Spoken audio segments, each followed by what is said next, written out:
Nosotros somos estudiantes de Administración en Finanzas y Negocios Internacionales de la Universidad de Córdoba. Nos encontramos cursando la materia Metodología de la Investigación, para la cual realizaremos el proyecto titulado El impacto generado en el poder adquisitivo de las familias del barrio Las Américas del municipio de Cereté, Córdoba, a causa de los cambios en el salario mínimo mensual legal vigente. Se inicia la investigación, se abordarán diversos índices y datos que permitan evidenciar el nivel de vida y la inflación de los habitantes del barrio Las Américas. Para entender y sustentar la realidad de este, se tomará el primer semestre del año 2019.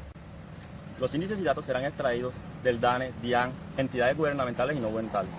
Se espera encontrar qué tan afectado se encuentra el sistema económico de las familias del barrio Las Américas, ya que estas cuentan con bajas condiciones de vida a causa de carencia de los recursos por efectos inflacionistas. El objetivo de nuestro proyecto de investigación es determinar el impacto generado en las familias del barrio Las Américas del municipio de Cereté, Córdoba, a causa del cambio efectuado en el salario mínimo legal vigente, para lo cual se debe evidenciar a través de datos veraces el aumento en los índices que tienen repercusión en los altos niveles de inflación y expresar en términos del nivel de vida y desarrollo económico de dichas familias ante los efectos del cambio efectuado en el salario mínimo mensual legal vigente sobre el poder adquisitivo de estas.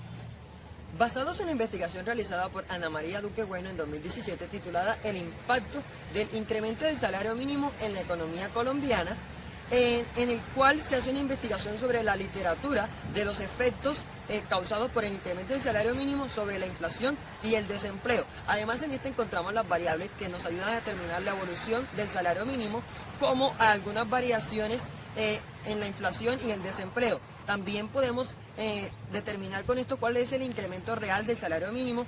Por otro lado, con esta investigación pudimos encontrar algunas variaciones que se dan en la tasa de desempleo, en la tasa de inflación, así como algunas comparaciones de la cobertura de la canasta básica con el salario mínimo. También encontramos un dato muy importante, que es el índice del precio consumidor, que es muy importante al momento de realizar estas investigaciones.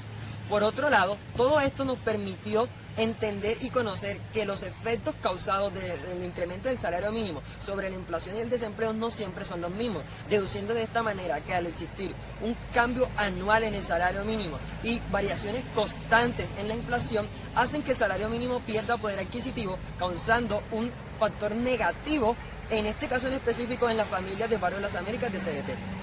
Según el autor Carlos Eduardo Meno, tenemos como creencia que los principales motivos por los cuales las tasas de desempleo son tan elevadas son las causas de los salarios mínimos y los elevados sobrecostos laborales.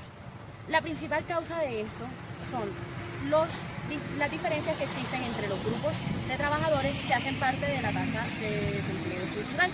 El desempleo estructural es aquel que persiste aunque la economía esté funcionando a plenitud.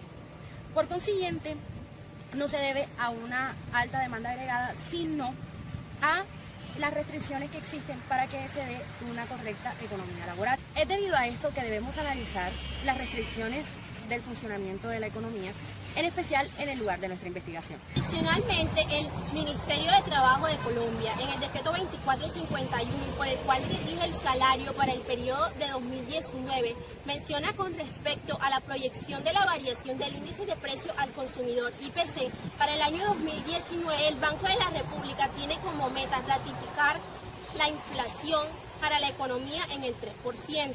Y reiteró sus acciones de políticas monetarias que están encaminadas a conducir la inflación al rango que oscila entre el 2 y 4%, consolidando su convergencia al 3%, tomando este como datos estadísticos más certeros. Datos que también fueron dados en la sesión del 6 de septiembre de 2018 ante la plenaria de la Comisión Permanente de Concertación de las Políticas Salariales. Asimismo, el Ministerio de Hacienda y Crédito Público ratificó dichas cifras en el 3%. También se hizo un incremento del 6% en el salario mínimo mensual legal vigente, que equivale a la suma de 828.116 pesos. En conclusión, el salario mínimo colombiano frente al de otros países es más bajo.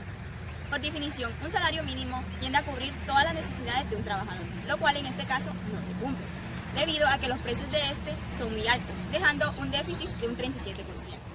En el largo plazo se podría esperar una disminución en la brecha entre el salario mínimo y la canasta familiar, debido a la tendencia positiva que tiene el salario real. Muchas gracias por sintonizar el segundo avance de nuestro proyecto de investigación. Espero tener sus comentarios, sus compartir y darle me gusta.